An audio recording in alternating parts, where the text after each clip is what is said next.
The police dog's growl cut through the humid Tennessee air like a chainsaw through silk.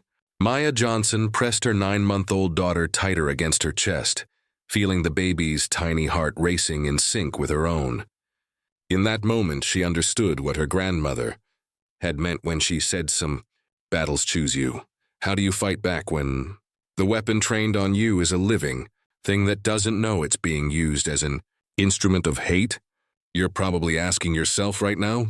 Let me tell you a story that will change how you think about police brutality, maternal instinct, and what it really means to turn the tables on those who mistake your fear for weakness. Maya Johnson wasn't just any black woman walking home from the grocery store.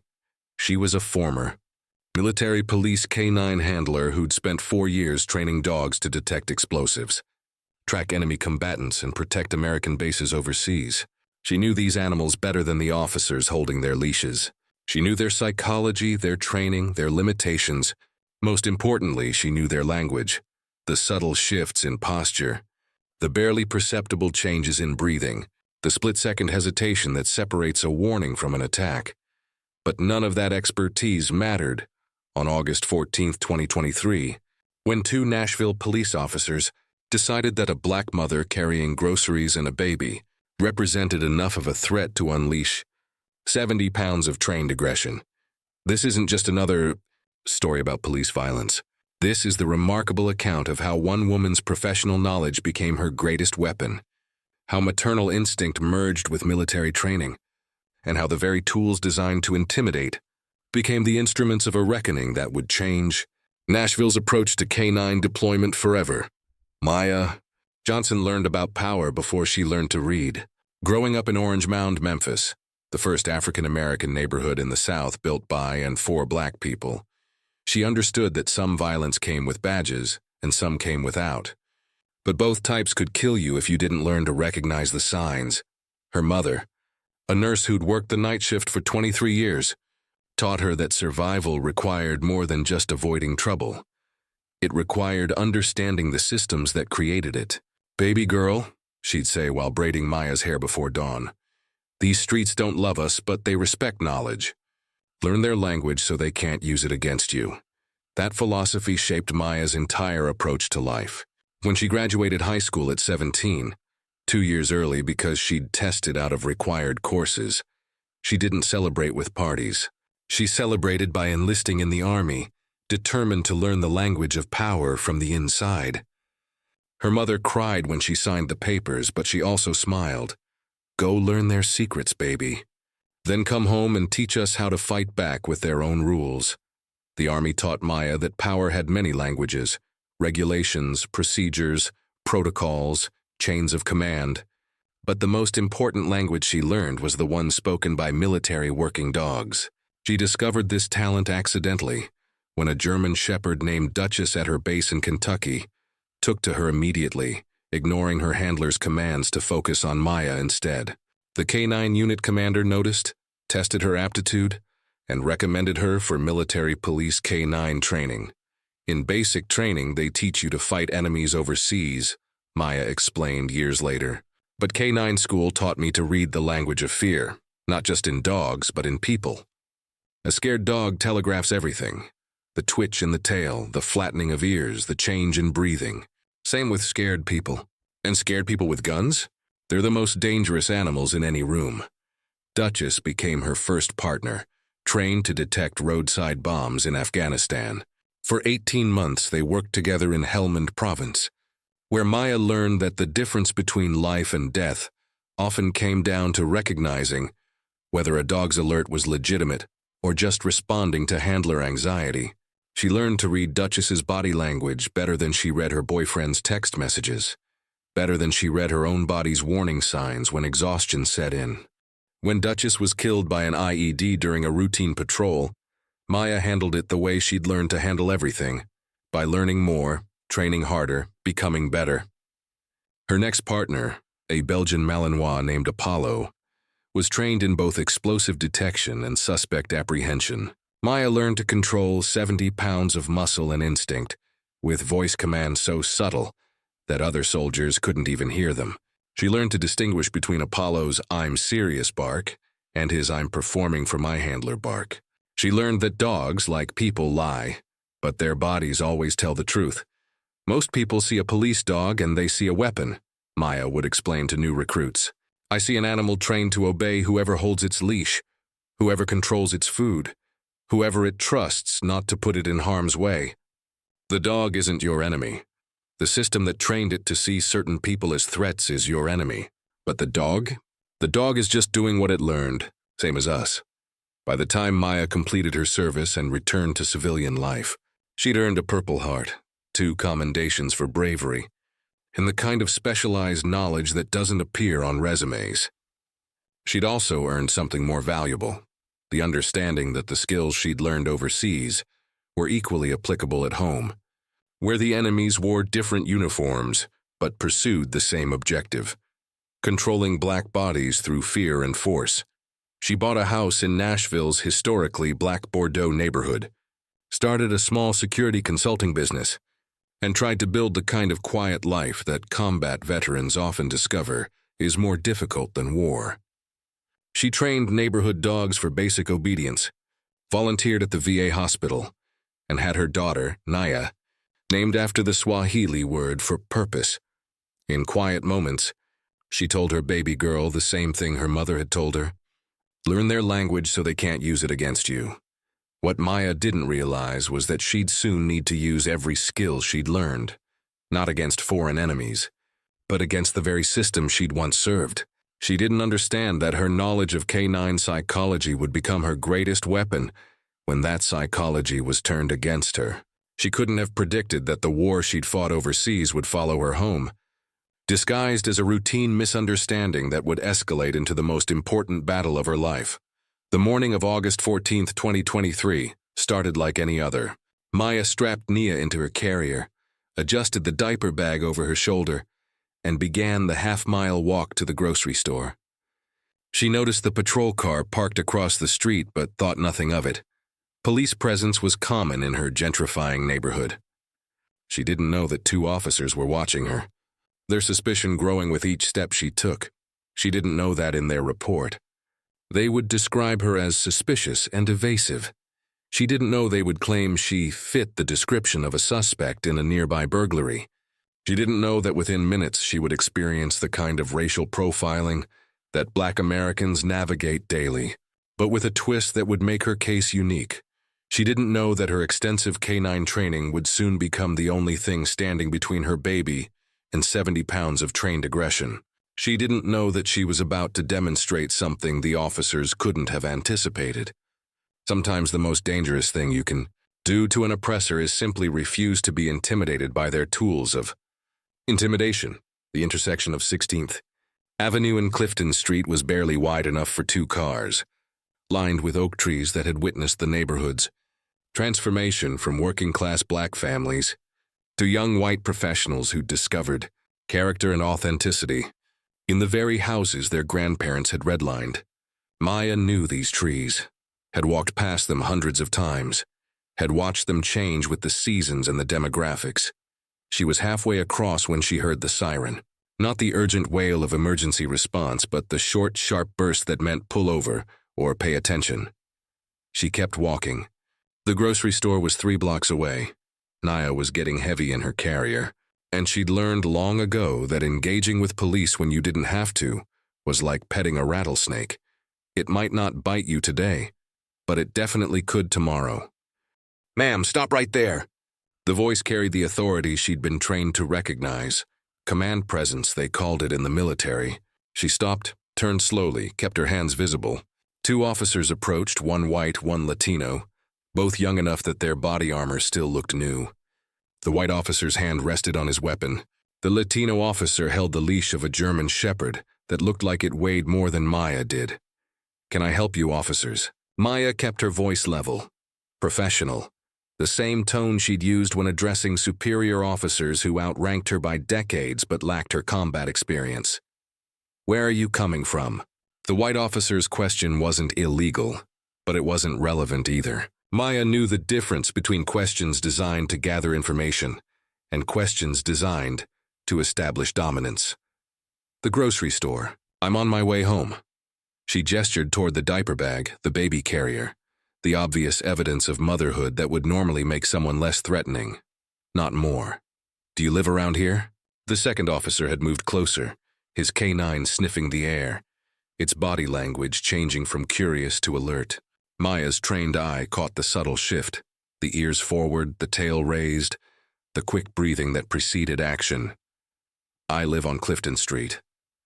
What's this about? She kept her answers short, her posture non-threatening, her hands visible. But she was already calculating. The officer was right-handed, which meant his weapon was on his right hip. The canine handler was left-handed. Both officers had their body cameras, but experience told her that footage had a way of disappearing when it showed police misconduct. We got a call about a suspicious person. Fits your description. The first officer was moving into what Maya recognized as interview stance, feet shoulder-width apart, weight balanced, hands ready. It was the same position she used when questioning suspects, and it told her everything she needed to know about how this interaction was going to go. What description would that be? She knew the answer before he spoke, but she needed it on the record. She needed him to say it out loud, to make it real instead of just implied. Black female, carrying a bag, looking suspicious. The words came out quickly, like he'd practiced them, like he'd used them before on other black women who'd asked too many questions, or not enough questions, or just existed in the wrong place at the wrong time. Looking suspicious how? Walking while black? Carrying groceries while black? Being a mother while black? The questions came out sharper than she'd intended, but she'd never learned to apologize for recognizing racism when she saw it. The canine handler pulled on his leash, but the dog was already committed, its training kicking in as it sensed tension between its handler and the target. Maya recognized the signs immediately. The focused stare, the lowered body, the quick movements that preceded attack. She'd seen it in combat zones and training exercises. The mirror when she'd practiced controlling her own dogs. Control your animal, she said quietly, but with the authority that came from having commanded soldiers in life or death situations. He's about to break. You're not reading his signals correctly. The handler looked startled, like he'd never been questioned about his dog's behavior before. My dog is fine. He's doing what he's trained to do. Your dog is about to attack an unarmed civilian holding a baby. That's not training. That's poor handling. Maya shifted slightly, moving her body between Nia and the dog without making it obvious. She knew the dog was reading her body language as much as she was reading his. She also knew that if this situation escalated, the dog would follow its training, not its conscience. Step away from the bag. Let me see your hands. The first officer moved closer, his hand now clearly resting on his weapon. The K9 was pulling harder on the leash, its handler struggling to maintain control. My hands are visible. My baby is sleeping. I'm complying with every lawful order. The question is whether you're going to comply with your training and de-escalate this situation, or whether you're going to let your dog make a decision that we'll all regret. Maya's voice never rose, never wavered. She was speaking the language of authority, the language of someone who knew exactly what she was talking about. Are you threatening me? The officer's tone changed from authoritative to aggressive. It was the same pivot she'd seen in combat, the moment when ego overcame training, when pride became more important than protocol. I'm warning you. Your dog is about to break discipline. When that happens, you won't be able to control him. He's reading your anxiety as permission to engage. You're the handler, you should know this. Maya kept her eyes on the dog, not the officers. The dog was the real threat here, the weapon that couldn't be reasoned with, the tool that had been trained to see her as prey. The situation was deteriorating rapidly. The white officer had drawn his weapon completely now, his partner struggling to control a dog whose anxiety was mounting as the tension escalated. Maya could see it coming, the moment when training and instinct would overwhelm reason, when the dog would act on the signals its handler was unconsciously sending. She made a decision that would define the rest of her life. She reached slowly into her pocket, not for a weapon, but for something far more dangerous. Documentation. My name is Maya Johnson. I'm a veteran. I've trained K9 units for military operations. I know exactly what's about to happen here, and I'm giving you one chance to stop it before it starts." She pulled out her military ID, her DD-214, her VA card. "Your dog is reading your fear as a signal to engage. If you don't get control of him in the next 30 seconds, this is going to end badly for everyone, especially him." The K9's body language was unmistakable now. Coiled tension, focused attention, the preparation for launch that preceded every attack. Maya had seen it before, but never directed at her. Never while she held her daughter. Never in her own neighborhood where she should have been safest. "Stand down," she commanded quietly. "Both of you. Your dog is about to make a mistake that can't be undone. You have maybe 10 seconds before he breaks free. When that happens, I won't be able to protect us without hurting him. And I don't want to hurt a dog that doesn't know any better." The handler was sweating now, his training overwhelmed by the situation he'd created.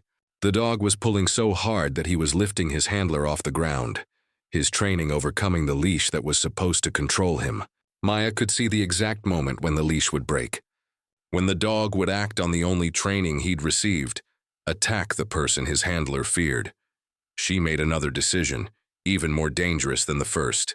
She reached into her training, into the knowledge that had saved her life in combat zones, and began speaking to the dog in the language it understood best. Platz, the German command for down, came out clear and commanding. "Bleib, stay aus, release." The dog's head snapped toward her, confused by the familiar words coming from an unexpected source. "Setzen, sit." The canine hesitated, his training warring with his handler's anxiety. Maya continued, her voice steady and authoritative, the same tone she'd used to command her own dogs through situations more dangerous than this one. "Guter Hund, Plätzchen, Platz." The dog sat. Not because the handler commanded it, but because someone else, someone who spoke his language, had given him permission to release the tension that had been building. It was the most basic form of de-escalation, one that required understanding both canine psychology and the power dynamics that had created this moment. The officers stared at her, their weapons still drawn but their certainty shaken. They'd expected fear, compliance, maybe resistance. They hadn't expected expertise. They hadn't expected to be outmaneuvered by someone who understood their tools better than they did. "How do you know those commands?" The handler's voice carried a note of something between respect and fear. In that moment, Maya understood something fundamental. Power in America was maintained through the illusion of expertise. When that illusion shattered, so did the power structure it supported. Because I trained dogs like yours to detect bombs in Afghanistan. I trained them to protect soldiers who looked like me from enemies who wanted to kill us. I trained them to distinguish between threats and civilians, between legitimate targets and innocent bystanders. She looked directly at the handler. "Your dog is well trained. You are not. And that difference is about to become very expensive for your department." The officers backed away slowly, their weapons lowered, their authority diminished by the one thing they hadn't anticipated: superior knowledge from someone they dismissed as just another suspicious black woman. Maya stood her ground, her daughter still sleeping peacefully against her chest, her crown unshaken by the storm that had broken around her. But she knew this wasn't over. The video, because there was always a video, even when you couldn't see the camera, would surface eventually. The department would circle wagons, the union would defend the indefensible, and the media would turn her into whatever narrative served their purposes. What they didn't know was that Maya had been preparing for this moment since she returned home from war. She just accelerated the timeline. As the patrol cars drove away, their lights no longer flashing, their radios silent, Maya stood in the intersection and made a promise to her daughter that would echo through every decision she made from that day forward. "I will never let them make you afraid of dogs, or police, or your own neighborhood. I will teach you to recognize power, to understand it, and when necessary, to outthink it. Because that's what black women do. We survive, we adapt, we overcome." What she didn't know yet was that the video of this encounter would become evidence in a federal lawsuit, that the handler would lose his job, that the department would implement new canine protocols, and that she would become the face of a movement to reform how police use trained animals as weapons of intimidation. What she did know was that she just demonstrated something the officers couldn't have anticipated. Sometimes the most powerful form of resistance is simply refusing to be intimidated by the tools designed to break you. The video surfaced 3 days later. Not the shaky, partial footage that usually accompanied police encounters, but crystal clear footage shot from multiple angles by residents who'd learned to document everything after years of watching their neighbors get harassed for existing while black, the neighborhood's version of neighborhood. Watch had become neighborhood record, and Maya's encounter was their most compelling evidence yet. It spread across social media with the velocity of stories that tap into collective trauma. Iriwak K9 Karen, military mom, and she knew the commands, all trending within hours as millions of people watched a black woman de-escalate a situation that should have escalated into violence. The video was titled simply, "Veteran Mom Prevents K9 Attack Using Military Training. Police Leave Embarrassed." The response was immediate and overwhelming. Messages poured in from veterans who recognized the tactical thinking, from black mothers who understood the terror, from K9 handlers who knew Maya had demonstrated superior skill, and from civil rights attorneys who recognized a federal case when they saw one. But the response from official channels was predictably defensive. The Nashville Police Department issued a statement condemning unprofessional behavior by officers, but carefully avoiding any mention of racism or improper K9 deployment.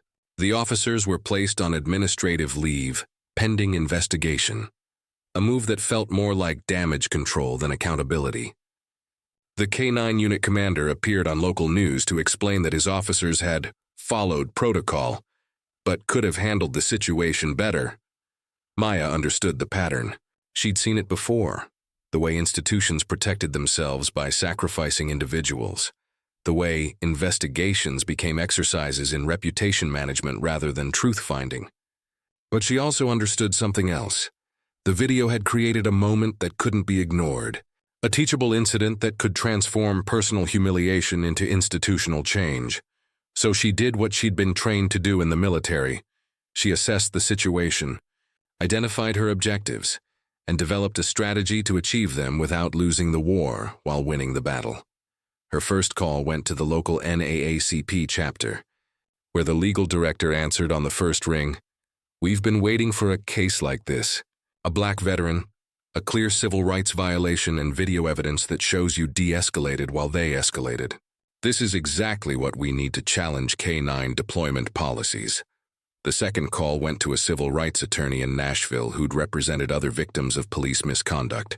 "We're going to file a federal lawsuit, not just for what happened to you, but for what happens every day in this city.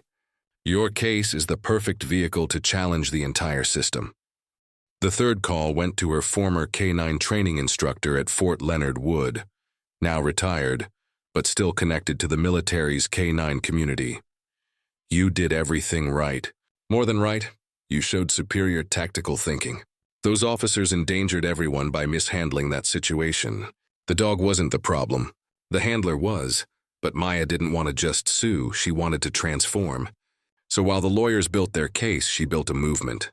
She reached out to every black veteran she knew, every military spouse, every mother who'd had the talk with their children about police encounters. She discovered a network of experience that had never been connected before. People who understood both sides of the K9 equation, who'd trained these dogs and been targeted by them. She learned about Talmika Bates in California, whose scalp had been ripped off by a K9 during a shoplifting arrest. She learned about Desiree Collins in Minnesota, who'd been mauled while taking out her trash. She learned about the ACLU's report showing that black people were bitten by police dogs at rates 3 times their population percentage in cities across America. Each story was different but identical in its core. K9 units were being used as weapons of racial intimidation, not tools of law enforcement. The legal case they developed was revolutionary in its scope and aggressive in its execution. They filed complaints simultaneously with the Federal Department of Justice Civil Rights Division, the Tennessee Human Rights Commission, and the Nashville Metropolitan Civil Service Commission. Each complaint told the same story but emphasized different legal violations: racial discrimination, gender discrimination, civil rights violations, excessive force, failure to train, conspiracy to deprive civil rights. But Maya wanted to do more than just file paperwork. She wanted to educate, to empower, to prevent. So she started a community education program called K9 Knowledge Dienst K9 Power, teaching residents how to read police dog behavior, how to de-escalate encounters, how to document incidents, and how to file complaints. She partnered with local attorneys to provide free Know Your Rights seminars, specifically focused on K9 encounters. She created a hotline for reporting police dog misuse and built a database of incidents that revealed patterns even the police department couldn't ignore. The response from the community was overwhelming. Within weeks, she had volunteers helping with education programs, attorneys offering pro bono services, and residents who'd never spoken out before sharing their own stories of K9 intimidation. The program grew from a single community center meeting to a citywide initiative with multiple sessions every month. The police department noticed.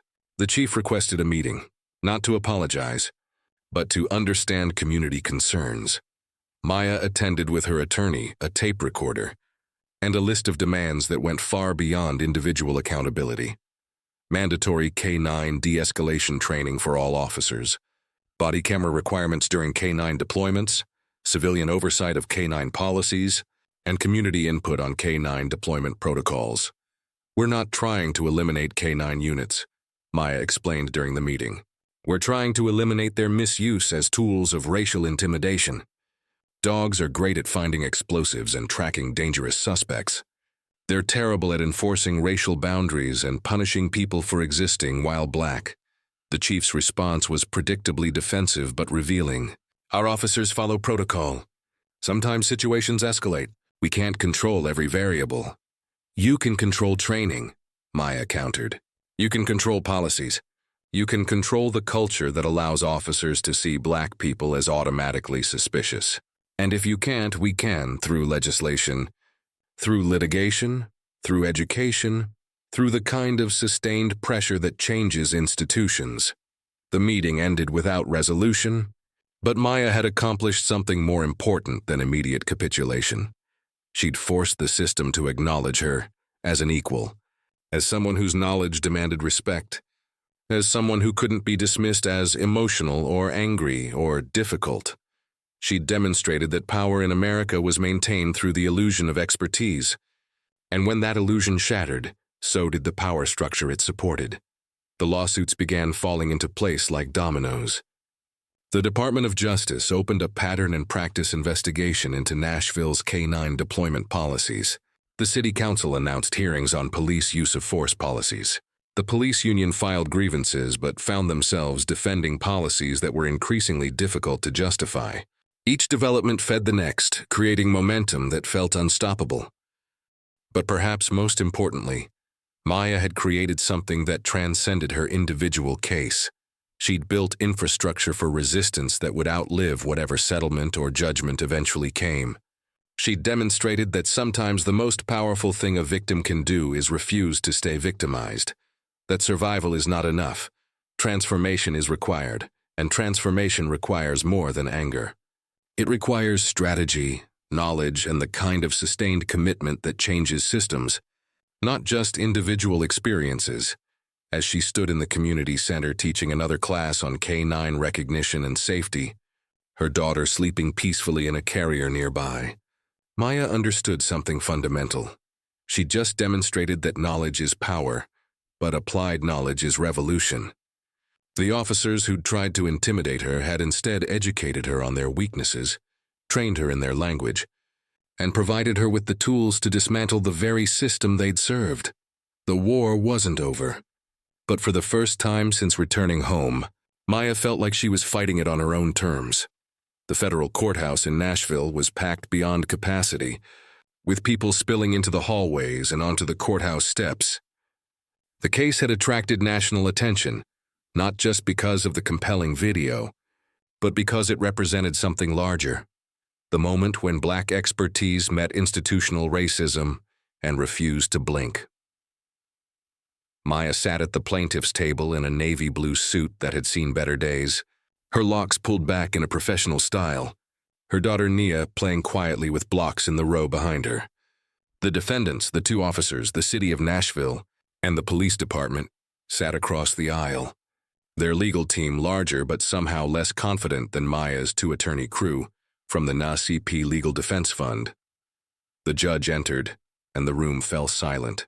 Judge Patricia Williams was black, which shouldn't have mattered but somehow did in a case about racial profiling.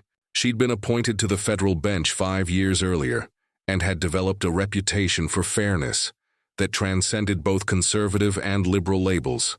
She also had a reputation for not suffering fools, which the city's attorneys were about to discover. This is a motion for summary judgment in the case of Johnson versus City of Nashville, Judge Williams began. But before we hear arguments, I want to understand something that's been bothering me since I reviewed these briefs. She looked directly at the city's lead attorney. Counselor, your motion argues that the officers acted within policy and that Ms. Johnson's constitutional rights were not violated.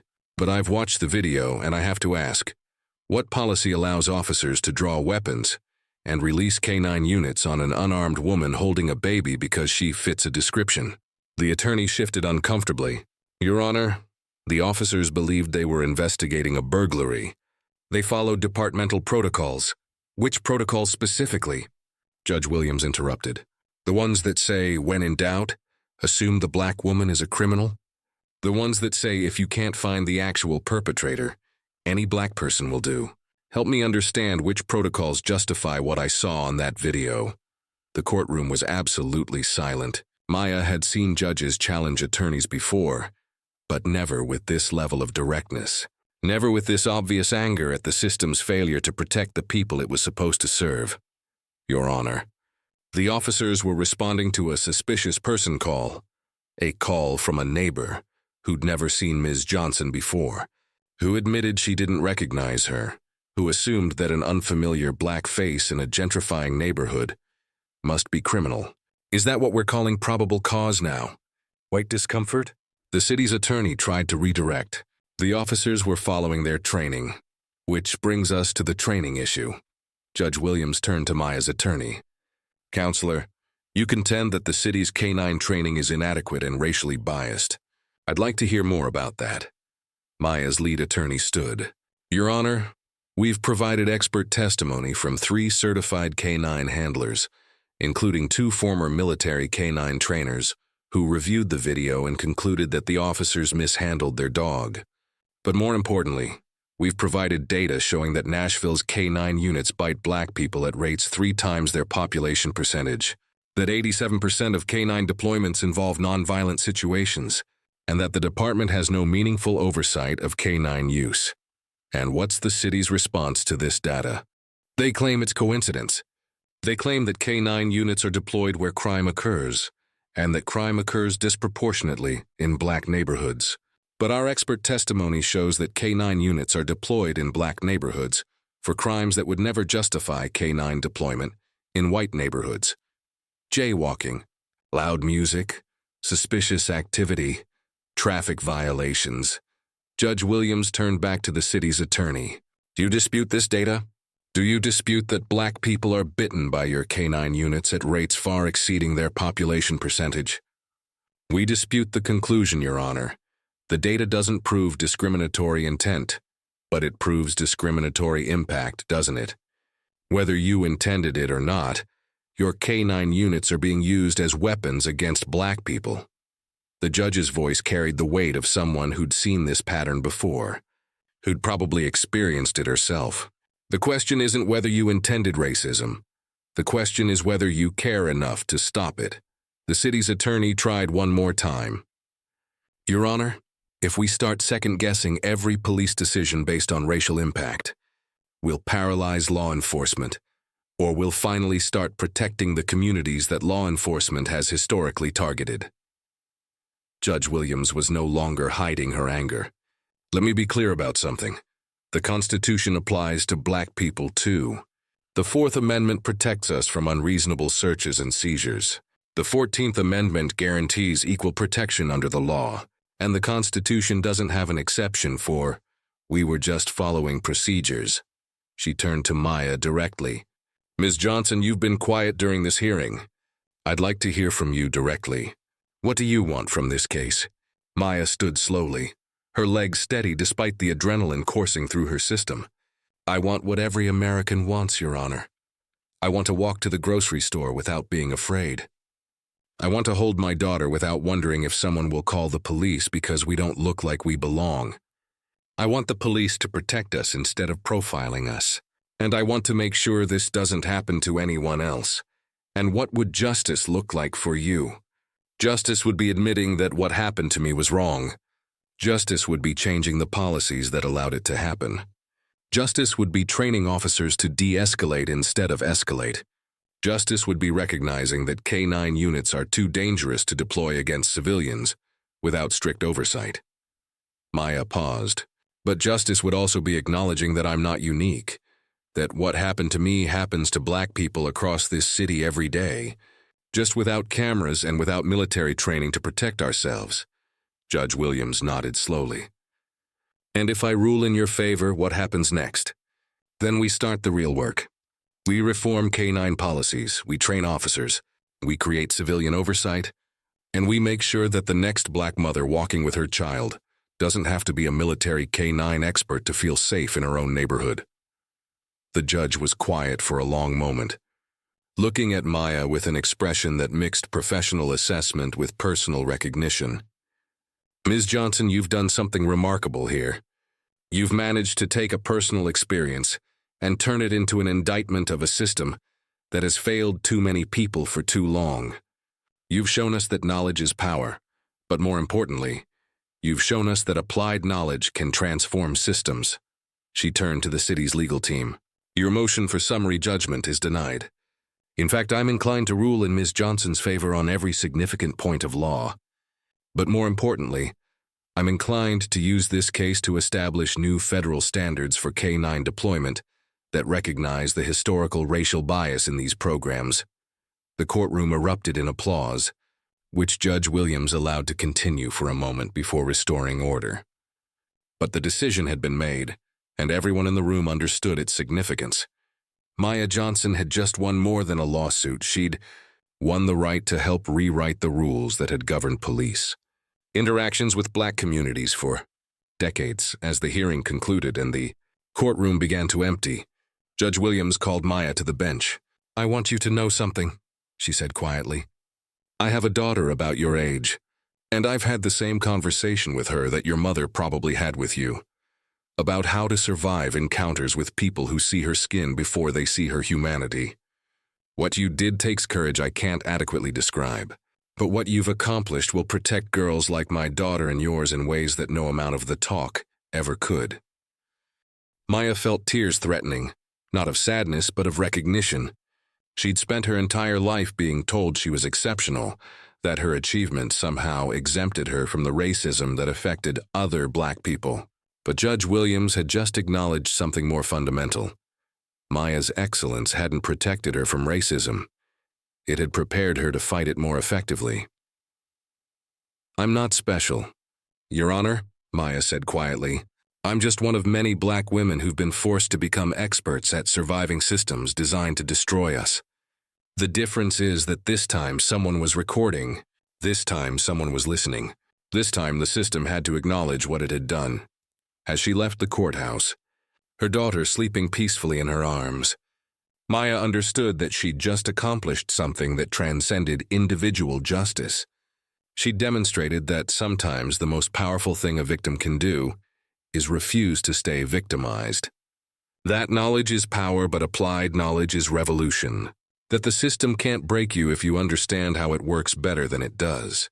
The war wasn't over, but for the first time since returning home, Maya felt like she was fighting it on her own terms, and winning. 6 months after the federal court ruling, the changes began accelerating like dominoes falling in perfect sequence. The city of Nashville agreed to a $3.8 million settlement, one of the largest in Tennessee history, for a civil rights violation involving police misconduct. But Maya understood that money was just the beginning.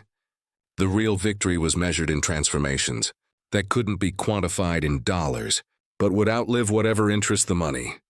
earned the Nashville Police Department implemented what became known as the Johnson Protocol for canine deployment, mandatory de-escalation training for all canine handlers, civilian oversight of canine policies, body camera requirements during all canine encounters, and explicit prohibitions against using canine units for nonviolent offenses or racial profiling.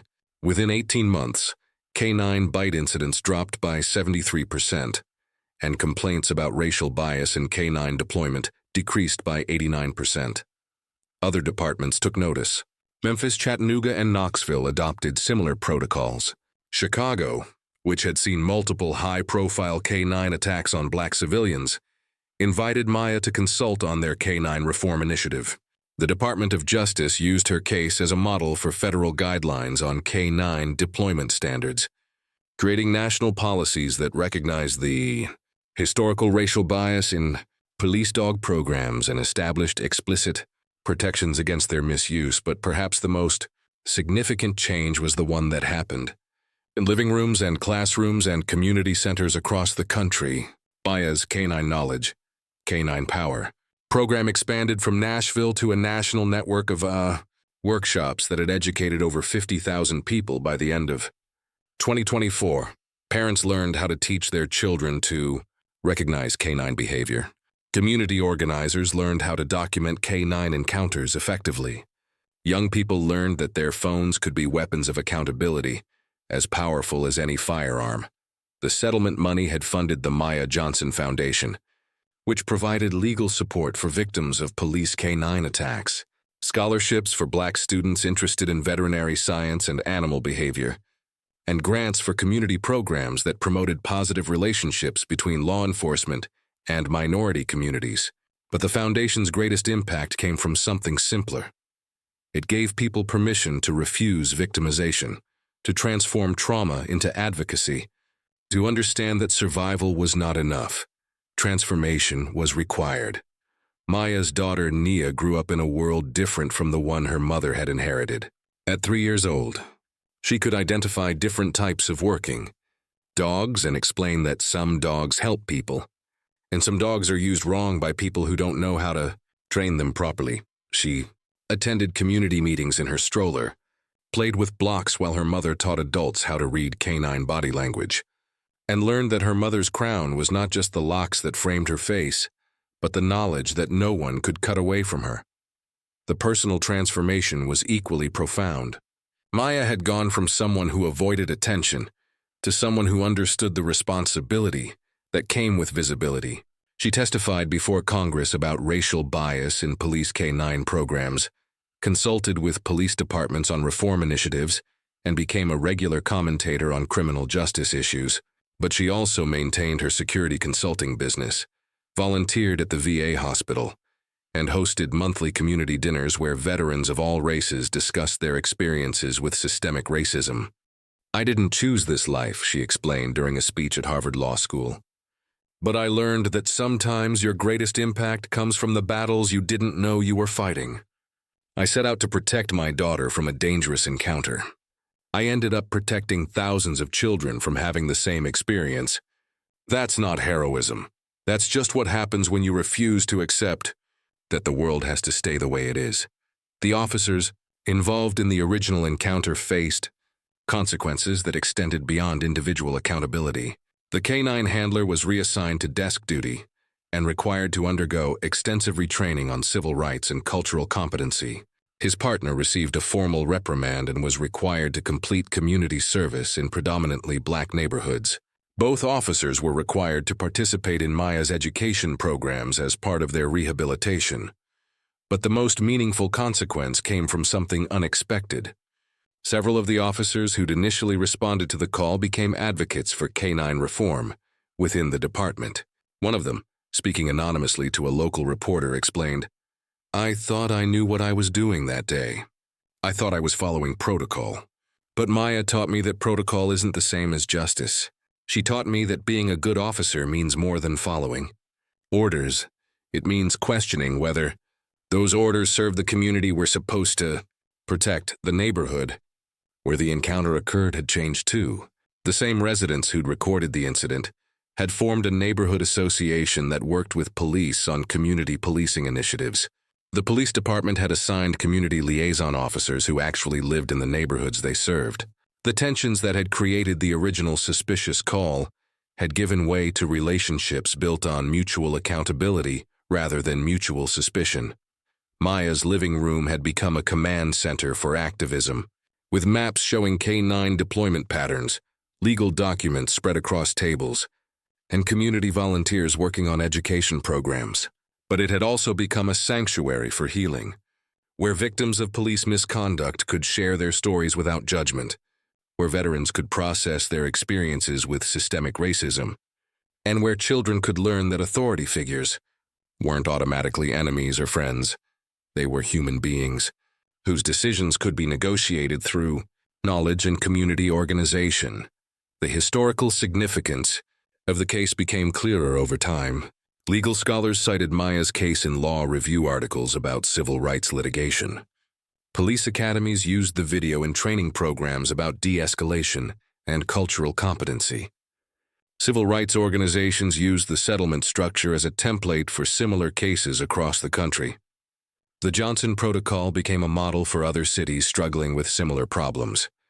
But perhaps the most profound legacy was the one that couldn't be measured in courtrooms or classrooms or community centers. It was the transformation that happened in individual hearts and minds. The police officer, who reconsidered his approach to K-9 deployment. The teenager who learned to document police encounters. The mother who taught her children to recognize the difference between legitimate police work and racial intimidation. The veteran who found a new purpose in protecting his community from the tactics he'd once helped enforced as Maya stood in her backyard watching Nia play with their new puppy, a rescue dog trained through her foundation's community program. She understood that she'd accomplished something more significant than winning a lawsuit or changing policies. She demonstrated that sometimes the most revolutionary thing you can do is simply refuse to accept less than full humanity in return for your citizenship. That knowledge is power, but shared knowledge is liberation, and that the war against systemic racism is won not in single battles, but in the accumulation of moments when people choose transformation over accommodation. The crown she wore now wasn't just the knowledge that had protected her that August afternoon. It was the community she'd built, the policies she'd changed, the children she'd taught, and the future she'd helped create. For a daughter who would grow up knowing that her mother's greatest victory wasn't surviving an encounter with police. It was transforming that encounter into a movement that protected others from having to survive. The same thing, I didn't win anything, Maya said during a community celebration of the second anniversary of the Johnson Protocol. We won something, and what we won wasn't just justice for me. It was practice for the larger justice we're still fighting for. Every time we refuse to accept racial intimidation as normal, we win. Every time we document injustice instead of accepting it, we win. Every time we teach our children to recognize power and question it, we win. That's the kind of victory that doesn't need settlement money or court rulings. That's the kind of victory that changes the world. Maya Johnson's story doesn't end with courtrooms or settlements, with policy changes or media attention. It continues every time a black mother walks to the grocery store without fear. Every time a police department implements de-escalation training, every time a community learns to document injustice instead of accepting it. The officers who tried to intimidate her with their K-9 unit had followed a playbook as old as American policing itself. See black skin, assume threat, deploy force, justify later. But they'd discovered something their predecessors never had to face. A target who understood their weapons better than they did, who'd been trained by the same military that had trained them, and who possessed something more powerful than their authority, the knowledge of how to disrupt systems from within. Sometimes the most revolutionary act is simply refusing to accept the narrative others write for you. Maya could have been another statistic, another suspicious person whose encounter with police ended in violence or death. Instead, she became the author of her own story, one that wrote new chapters in American legal history and new protocols in American policing. Her victory wasn't measured just in dollars or policies. It was measured in the transformation of understanding that spread across the country. Police departments that had never questioned K-9 deployment policies suddenly discovered they needed civilian oversight. Officers who'd never considered the racial implications of their tools suddenly found themselves studying the history of police dogs as weapons of racial terror. Communities that had never organized around K-9 issues suddenly discovered they had power when they worked. Together, the crown Maya wore wasn't just the knowledge that had protected her and her daughter. It was the community she'd built, the policies she'd changed, the children she'd taught, and the future she'd helped create. It was the understanding that sometimes the most powerful thing you can do to an oppressive system is simply refuse to be intimidated by it, to outthink it, to outmaneuver it, and to outlast it, because some battles choose you. But when they do, you have a choice too. Survive them or transform them. Maya Johnson chose transformation, and in that choice, she gave others permission to do the same. Support organizations working to reform police K-9 policies and challenge racial bias in law enforcement. Document police encounters when you witness them. Learn about your rights during police interactions, especially regarding K-9 units. Most importantly, refuse to accept the myth that police dogs are necessary for public safety. Demand accountability for their deployment and consequences for their use. The fight for justice isn't someone else's responsibility. It's ours. Every day, every interaction, every moment we choose knowledge over ignorance, community over isolation, and transformation over accommodation. Because when we understand the tools of oppression, we can dismantle them. And some tools are worth dismantling, especially when they're disguised as man's best friend, but used as weapons against humanity.